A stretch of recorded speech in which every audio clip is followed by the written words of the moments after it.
4. jūnija vakarā populārā mūzikas grupa Prāta Vētra tradicionālajā Mumiņa futbola kausā, kas norisinājās 9. reizi, guva uzvaru pār Pārtikas tehnoloģijas fakultātes absolventu komandu ar rezultātu 3-2.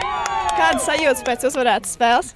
Brīnišķīgas. Beidzot, faktiski jāsaka, beidzot mēs to izdarījām Mumiņam par prieku, mēs atguvām kausu no Mājturības fakultātes. Nerādīsim viņus uzvaru, Viņi, jā, toties tagad šeit būs iemūžināts šīs dienas. Uzvara rezultāts, jā. 3-2. 3-2. Jā, gluži gandrīz vairāk mēs negribējām lielāku rezultātu sagraut viņus, lai nav arī sāpīgi cilvēkiem. Doma ir tāda, ka šis ir Mumiņa kauss par godu mūsu draugam Mumiņam. Un kopš 2000, kura gada mēs to spēlējam? 4. 2000, bet kur ir 2002 jau?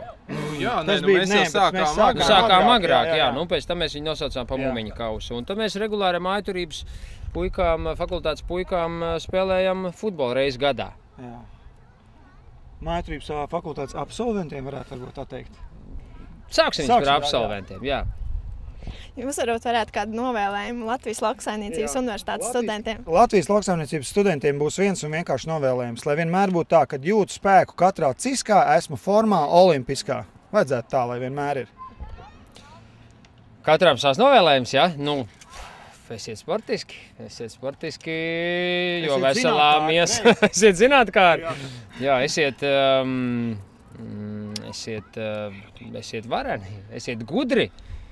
Lai mums par jums ir prieks pēc kāda laika. Kāpēc pēc laika? Lai tagad jau mums par jums ir prieks. Mārim vēl viņš neprasiet Mārim.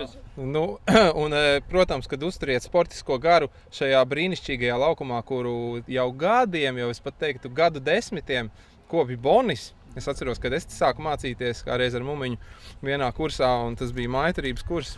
Jau tad bija Bonis leģendārs, un viņš joprojām ir leģendārs. Uzturiet mūžu garu, sportisku garu. Boni. Un uzturiet Boni. Un neizmīdiet zālājus. Jā. Paldies liels. Čau. Čau.